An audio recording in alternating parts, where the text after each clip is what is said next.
It's tip-off time. Hey, Big East Hoops fans, welcome inside to Shootaround. It's a new episode. We've got a ton coming up today. Summer can bring out a lot of different things with Big East Hoops stars playing other sports, and we're on the tee. A battle of the Jays. LaVall Jordan as well, the new Butler head coach. He's on today's show. We need your engagement. We are on Fox Sports Go, the Big East Facebook page, at Big East on Twitter. What are you looking forward to the most this upcoming season? I'm John Fanta, alongside Big East Digital Network correspondent Jay Alter.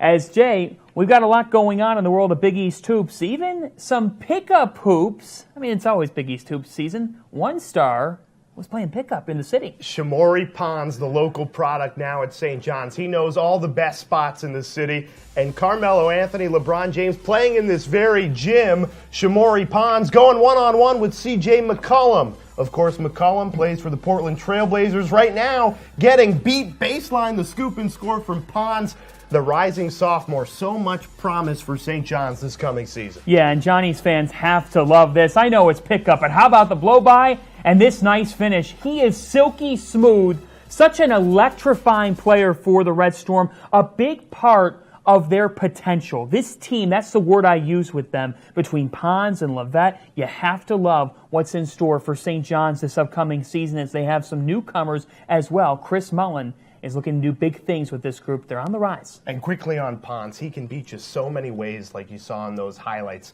He beat you a couple of times on the drive, then he'll pull up and he has a great three-point shot. So excited for Shamori and so many rising sophomores in this Big East Conference. Summer is a time for some pickup hoops. Summer is also a time for some construction. And so that true. is what we're seeing in Milwaukee as Marquette made the big announcement. They've officially signed on to partner up with the Milwaukee Bucks on a new home starting in the 2018-19 campaign. Getting an inside look right there of the Golden Eagles' upcoming new facility. And, of course, DePaul also. Wintrust Arena, brand new. So excited to be in the heart of downtown Chicago again. And DePaul, the Blue Demons, fired up about their beautiful new facility. And how about it? Opening weekend, the Blue Demons, they will open up with a bang for their Wintrust Arena opener. It'll be against the Notre Dame Fighting Irish, an old Big East foe, Mike Bray, and Notre Dame coming to Chicago. And you have to love it. I talked to Joe Hannell last week, the DePaul senior. He said, I mean, we are just through the roof excited to be playing in downtown Chicago. It's such a special thing happening for Dave Lato and his program, and it's paying off in big dividends for the Blue Demons as they'll be revving up their Wintrust Arena era in November. Yeah, in November. So get out the calendar. You're in November. Flip it back a month to October. October 18th. That is Big East Media Day. Coming to you from the world's most famous arena, Madison Square Garden. John and I were there last year. So much fun with the guys, all 10 coaches, going through the car wash as well, men's and women's teams. Yeah, this is when you know college basketball is back. And it's so special in men's hoops to have Madison Square Garden every March for that championship week. And to start the March to MSG at the Mecca is all that much more fitting. And then for both those men's and women's teams, the men in the morning, the women in the afternoon, the hype is in the air. It's always fun to be at the Mecca. But we've got something else to be hyped about. Villanova, they missed Phil Booth last year as he was sitting out with an injury. And we were at Summer Jam and have a lot of that coming up. Villanova has every summer a special event for their supporters and then the current players to get with the Villanova legends. Well, there was some big news from that as well because a national championship player, Phil Booth, is going to, well, Jay Alter. He talked to him first. I'll ask the question that a lot of Big East fans and Villanova fans are thinking about when it comes to you. How you feeling, most importantly? I'm feeling great. My knee's getting right back in shape, right where I want it to be at. So I'll be more than ready to go by the time the season starts. So. And how excited are you to get back on the court and start contributing to this Villanova team again?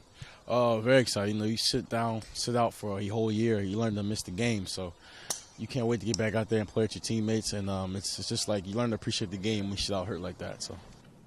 A huge boost for Villanova. We appreciate Phil Booth taking a couple of seconds with us to just clear the air. A big loss to Villanova last year. He missed the entire season after being a big contributor to that national championship team in 2016. And really, for Coach Wright to insert Phil Booth into that guard lineup now for Villanova, you couldn't expect anything better for the Wildcats this coming year. No, not at all. And he was their most important player, especially in the first half of that national championship win over North Carolina. It was Phil Booth doing so much, Jay. He is integral for this program. And with losing Josh Hart and Chris Jenkins, you need that leadership. Jalen Brunson delivers some of it. I like Eric Pascal emerging, but on top of that, Phil Booth is so important. Here's what I will say, though, that might not be as important, the Villanova golf swings. They don't need those on the basketball court, No. but we saw them at Summer Jam, did we not? Oh, we saw them, and they were not pretty. We were pulling players, Jalen Brunson, Mikal Bridges, for interviews during the driving range session. You can see those interviews on Big East MBB on Twitter. But take a look. Yeah. Hack after hack. Here's Booth. Oh. Hey. I don't know about that. I mean, maybe the web.com tour at some point. No. There's a good swing coming, though, for somebody that could make the tour, right? Who was it? Not Eric Pascal. Colin Gillespie. Oh, the incoming freshman for Jay Wright. A smooth swing. I hope the three-point shot is as good as the golf swing, because off the tee, Gillespie bombing it in the high 200s, low 300s. We're talking yards, of course. And I said to Colin, how are you so good at this? He goes, after high school basketball practice, I'd go to the range for a half hour, be his cool down, just swinging the club. And oh man, so fun to be out there at Summer Jam with the Villanova guys. You know, it's a little bit easier than swinging the golf club, just throwing that first pitch. Now, there could be some distance, but there have been a lot of Big East first pitches this past summer and then last summer. Starts with Villanova. Chris Jenkins, Phil Booth in Baltimore. Very nice job by the Villanova guys. Coach Dave Lato, when he took the job at DePaul, getting it in there at U.S. Cellular Field. And then we've got A.D. Anton Goff of That's St. a John's. strike. That's a dart. Right down the middle from Goff. Love to see that. And here's the thing. The Yankees trading away Andrew Miller last year. They got a new lefty. His name is Chris Mullin. Bring him on the pen for your October stretch. Coach Mullin can throw the baseball well. I like that. Inside corner. I mean, to tell you, the Yankees had some bullpen additions at the trade deadline. I think Chris Mullin, he's out there. The lefty, I like it. We'll stay on the diamond. It's a tradition unlike any other. The Xavier softball game. Great summer activity for Chris Mack and the boys. Musketeers look forward to this one each and every summer. Let's go to Hayden Field. And this was fun. That's a good rip. That's a laser to left. And you've got the players, but how about the Chris Mack attack? Coach tattooed that one, John. This one. That's the best swing of the day. And, you know, a free pass in Cincinnati. Why not? Who would come out on top? Well, Quentin Gooden, Team Macura, the Gatorade bath. That is just so much fun that Xavier does that every single summer. And some serious bragging rights on the line in Cincinnati. The Musketeers take this game extremely seriously, and they got to learn from their coach, because Chris Mack, I mean, put him in left field for the Cleveland Indians. He can play pinball. He can play baseball. He's got one of the best Twitter accounts in the game, which now brings up our next point. And here's where we need your engagement. We're on the Big East Facebook page. We need your comments. At Big East on Twitter or on Fox Sports Go as well. Think of a Big East player right now. And then pair them up with a sport that you think they'd be great at. That's right. A player with a sport other than basketball. That's what we're looking for. And we came up with some of our own, Jay. I got a few, John. Okay. Let's go with Kyron Cartwright and Rodney Bullock. So it's a tandem, a sport of twos. How about some beach volleyball? I don't know how the beaches are in Providence, but those two together, and then Angel Delgado, the defensive end, pass rush. Watch your blind side. The rugger, Andrew Rousey. I like him in a scrum. And Marcus Levette on the track can flat out fly. And then if I'm going for the WWE Tag Team Championship, I want the Macho Man alongside me. I want Steve Levin, called him a lumberjack. I want Sean O'Mara off the top rope. I love O'Mara. Was huge in the NCAA tournament. Could be a professional wrestler. We need your suggestions right now. The best ones we'll feature at the end of the show. We're on the Big East Facebook page. Players taking on other sports. That's a good list to start, though. We've given you 5. We want your opinions now. Can't wait to see what you come up with. I don't know. I like my beach volleyball. Can't you see those two guys? Because you got Cartwright. He's your setter. Speedy setter. Pop it up. And then Bullock just wham. Slams it right down. Takes care of business at 6'8".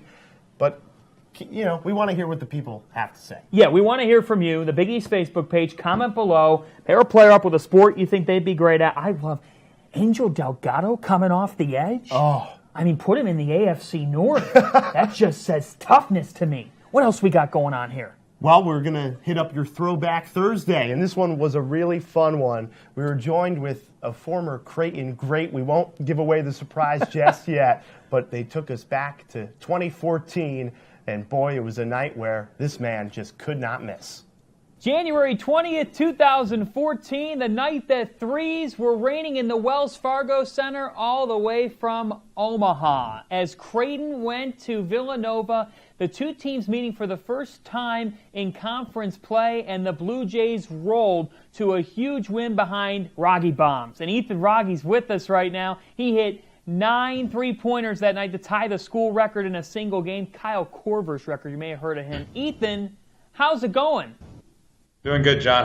How about yourself? I'm doing great. This is one of my favorite games since the league reconfigured. I got to imagine when you went to Villanova that you had a fire lit under you, right? Yeah, we did not play well up in Providence a couple days before, and we were on kind of a little East Coast road trip, and we definitely didn't want to go 0-2 in the middle of conference play, so we were definitely locked in trying to prove a point to the number 4 team in the country at that time. Do we want to look back at January 20th? Mind looking through some highlights with me and taking Sure, through it? Let's do it. You got some broadcaster in you, right? Not as good as Nick Baugh, but I can work off him. Oh, wow. Let's go to Philadelphia. Ethan, take me through. Big-time crowd on MLK Day, right? Yep. The first three, I was happy. I was able to get to the corner and run wide early. Second three was a heat test, definitely. It was a contested shot. He was right in my face. And then what's this one if the second one was a heat check? When we were playing an open gym or just throughout, if I usually hit 2 in a row, I don't care. Next one usually going to get a pretty good chance of going up. And then at that point, we're just testing our luck. That one actually right there, I always say felt the best. And then Doug did an unbelievable job of that one, finding me. He had a layup basically and tossed it out. Yeah, I mean, the one thing I noticed about all these is the ball movement beforehand, just unselfishness. Yes, I do not. With my game, I don't get a lot of, not creating a lot of my own shots. So if my teammates aren't finding me in stride and rhythm, especially that game, they saw me getting it going early, and with the way Villanova was switching everything, we tried to take advantage of it. I think Ethan Wragge can go with the best of the Bluejay shooters. I want to see Wragge versus Korver at some point. Ethan, thanks a lot, man. All right, thank you guys. I appreciate the time. Perfect. Really enjoyed catching up with Ethan on Shootaround, and you can expect a brand new TBT each and every Thursday right here on the Big East Digital Network. All right, now it's time for our highly anticipated conversation with the brand new head coach of the Butler Bulldogs, LaVall Jordan. He caught up with John Fanta yesterday. Here's their conversation. As I think about my journey to this point, this building, there are relationships that are created in this building that last a lifetime. So this is a dream come true. I'm blessed, honored, I'm humbled to lead this program. I can't wait for the first game. When I listen and hear the chant, BU, TLE, RU, a Bulldog. And I may stop coaching for a second and turn around and say, hell yeah. It's good to be home, and go Dogs. The LaVall Jordan era at Butler has revved up with 4 wins in Spain as the Bulldogs are back in the States. A former Butler player, he did great things there, and now he's looking to do the same as the head coach of the Bulldogs, and we are with him now. LaVall Jordan joins us on Skype from Indy. Coach, how are you today? I'm great, John. How you doing? I'm doing well. How was the trip to Spain? Oh, fantastic. Fantastic. We had a wonderful time. 10 days. We saw a lot of sights. Took a lot of tours. Saw a lot of sights. Ate some great meals. Played some basketball as well. But it was an unbelievable experience. Wouldn't trade it. I got to ask you. You just said you had a lot of good food. What was the best meal? There was a seafood paella in Barcelona that was really good. I can't remember the name of the restaurant on the marina, but it was fantastic. Can you reflect on what going on this trip did for you and your team? Yeah, it was having getting a job in June, which is a unique time to transition. Usually it's April. The trip really allowed us to connect. We didn't take a ton of people. It was just the team, the coaching staff for the most part. And so got to spend a lot of time, over meals, during the tours or sightseeing, just hearing guys' stories, connecting with them. Those conversations are extremely important as we go down the road because we weren't involved in their recruiting processes. So it gave us a ton of time to get background on our guys and them to get to know us as well. And then we playing the basketball games gave us a good evaluation to be able to try to gain some confidence and experiment with positions and things like that in lineups. So it helped us out from the basketball standpoint as well. As a player, as an assistant coach, you were part of a different time for this program. If you could compare the difference in the program from what it was then to what is it now, what would it be? Well, I would say, it's the conference is the first thing that is different in terms of the program. The profile of the conference is a big bonus, for Butler, and we're excited about being a part of the Big East. And so that's the one thing. I think Hinkle's changed internally in terms of the facilities, locker room, and things like that have changed due to a lot of support that has come along the way, a lot of success that has happened over the past 2 decades. But the nuts and bolts in terms of the character and the profile of the people around here, the character and the profile of the young men we try to attract and recruit remains the same. A lot of the values are no doubt the same. It's always a connector for guys to be able to come back and see some of the same drills from 19, 20 years ago, 10 years ago, and feel like, this is still Butler basketball. It's well known what this program has done as of late with Brad Stevens and then Chris Holtman. There's such a great track record of success. How do you handle the high expectation level that's been in place for Butler? Well, I think, the consistent thing around here for many, many years through many coaches is just to do things our way. And that's every day, way that we live and how we conduct ourselves, how we practice, how we prepare to play and compete. I think from a locker room standpoint, we're going to live the same values. And from an on-the-court standpoint, we're going to play with the same passion. Those have led to great results. For me now in this seat is just to continue doing things the Butler way. Well, Coach, we've talked a lot of basketball. Let's have a little bit of fun with you. I want to get to know you a little bit, so I'll fire off some questions. When you were playing at Butler, what was on your pregame playlist? What was hot in the music world? Back then, I would say a little Jay-Z at the time. A little bit of Lil Wayne, I think, had just come on the scene. And then we would kind of slow down with a little Maxwell to just calm down pregame. So there was a peak and then a calm before the actual tip. You got some time here with the rest of August? You get out and golf a little bit? Have any hobbies or whatever? Family time? I wish. Family time. That's this week. Reconnecting. My daughter started school here in Indianapolis area when we were on the trip, and so we start school next Wednesday. So there's not a lot of time to breathe and take a break. We'll be right back at it starting August 23rd, and so trying to take a little time now over the weekend here to breathe and spend some time with the family. Got 3 beautiful daughters and a lovely wife that they help me do what I do, and so I can't wait to just hang out and spend some time and see how the first week of school went. Well, Coach, congratulations again on the 4-0 trip to Spain, on coming back to Butler. I know we're all looking forward to seeing you on the sidelines with your dogs. Thanks so much. Hey, thanks again, John, for having me. Go Dogs. We want to thank Coach Jordan for joining us on the show. And now I do have some sad news to talk about. It was just a week ago that Butler was in Barcelona. Now today, earlier, there were over 13 people killed, over 50 injured as a van drove through Barcelona. That happened earlier today. There are some teams out there traveling internationally. Our thoughts and prayers are not only with them, but everyone in Spain we are thinking of all of you after that tragedy. Now to talk about Butler's LaVall Jordan.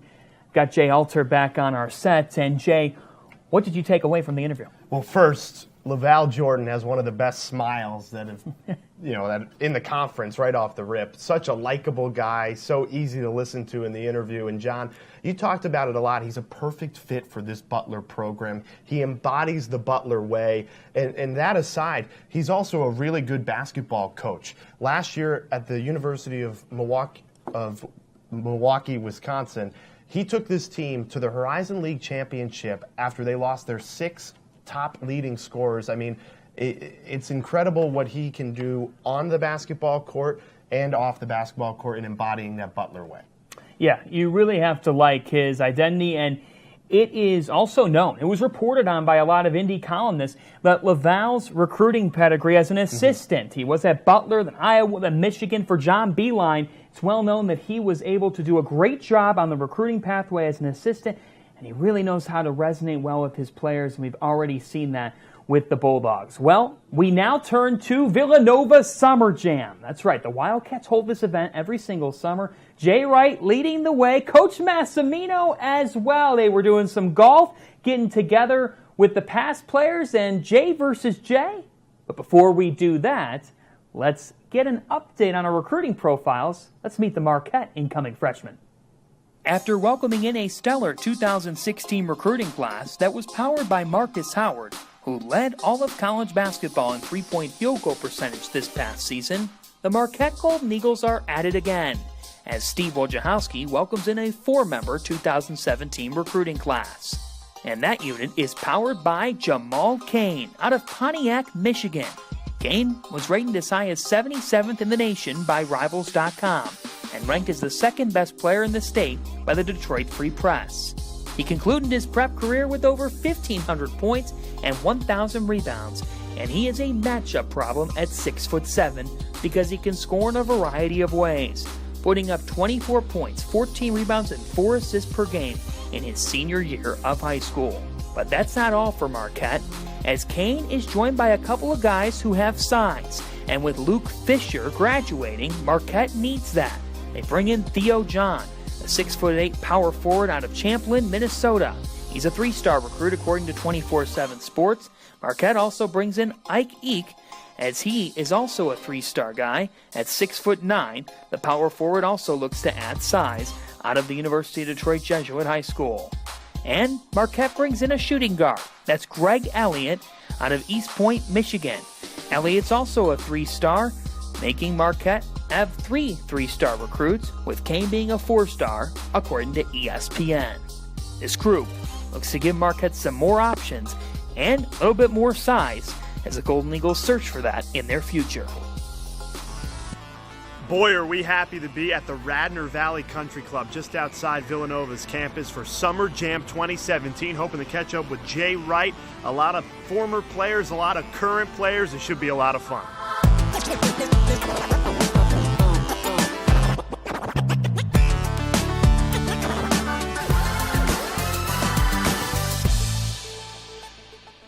Catching up with Villanova head coach Jay Wright at Summer Jam 2017. Coach, you're a man of many mottos, but one of them, once a Wildcat, always a Wildcat. Does an event like this kind of embody that phrase? This is a day each summer everyone in the Villanova family looks forward to. All our former players, former coaches come back, and we had Coach Massimino's always here, and Steve Lapis comes back for this, and all the former players. So this is a great day. How's the summer been getting these new guys? You lose Jenkins, Reynolds, Hart, but you got a good crop coming in, and Amari Spellman, Phil Booth back into the fold. Part of it is just getting guys healthy, getting guys back. Demir Cosby Roundtree came in after having surgery. Amari had little knee issues. Phil Booth knee issues. So I think by this point right now, everybody's healthy, good to go. And then guys like Dante DiVincenzo, Eric Pascal, Mikhail Bridges, Jalen Brunson, those guys were healthy all summer, really worked hard. So we've got some work to do, but I really like where we are completing the summer.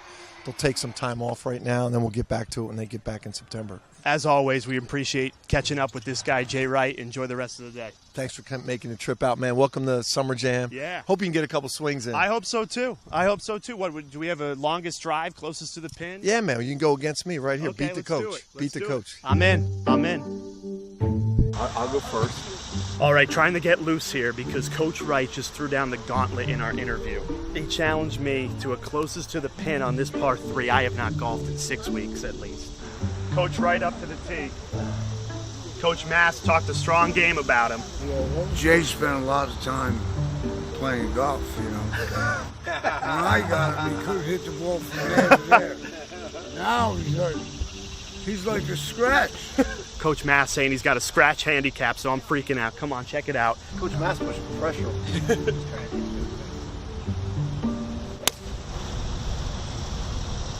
That's going to be tough to beat. A little pressure on Jay here. I might have caught the right edge of the green. So Here we go. this is for a Villanova shirt. Yep. If he puts it inside the Villanova shirt, if not, Here we go. I get his Big E shirt. Coming right off the interview. Yeah, No swings, no loosening up.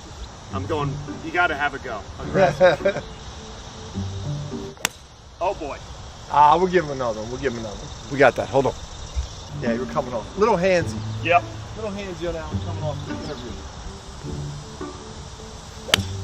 Same thing. Handsy. He didn't get to warm up. Give me that shirt. Thanks, Coach.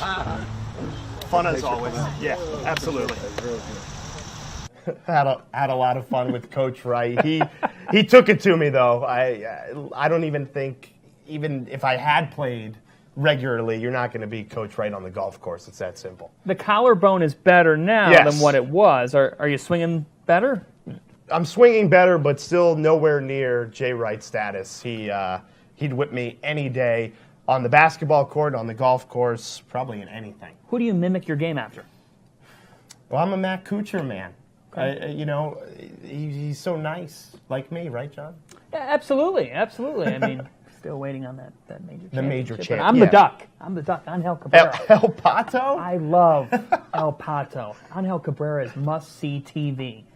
Well, we've got our exclusive question of the day. Yeah, featured question. It comes from Gerard, and he asks, John Fanta, who is your sleeper team in this conference? I'm going to go with the Marquette Golden Eagles, Jay. Marcus Howard is one of the best sophomores in the conference. He led the nation in three-point percentage last year. I love this kid, and I think Sam Hauser is going to be even more dynamic for Marquette. Think about this. Marcus Howard was an absolute star for Marquette. When you thought about the Golden Eagles last year, you thought of him. Hauser led the Golden Eagles in minutes. A freshman, leading them in minutes. They went to the NCAA tournament.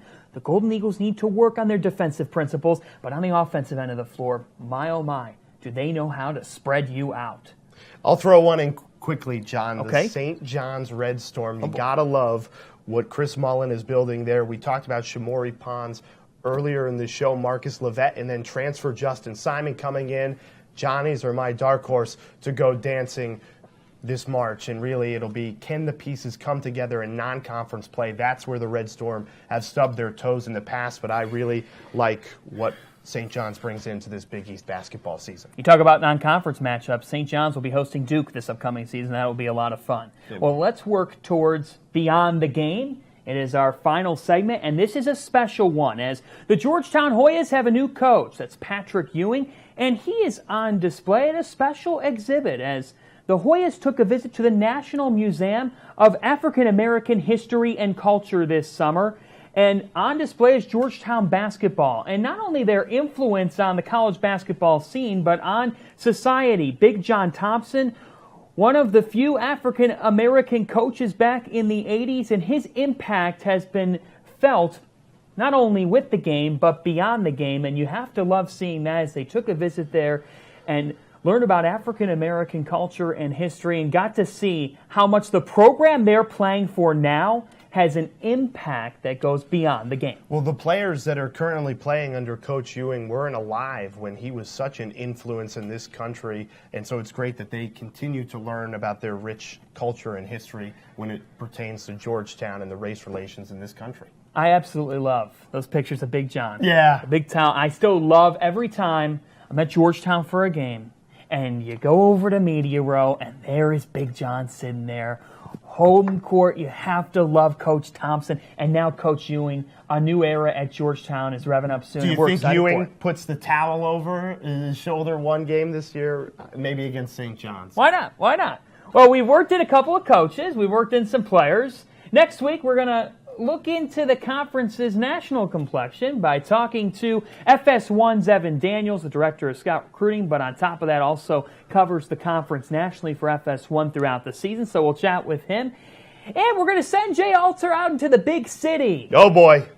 There's going to be more on that coming. We're going to have some fun. You might have a slice of pizza and a couple other topics we got to talk about. Very important, John. We are on Wednesday next week. Usually Thursdays here on Shootaround. Next week, Wednesday, 3 o'clock. Don't miss it. And one more message. Your interaction is the key to our show. So we're back on Big East Facebook next Wednesday, 3 p.m. Eastern Time, at Big East on Twitter, as well as Fox Sports Go. We'll be having questions to you throughout the week leading up to it. If you have a question for Evan Daniels, all that and more. He's Jay Alter. I'm John Fanta. Next Wednesday, 3 o'clock Eastern, come hang with us and talk Big East hoops. This has been Shootaround.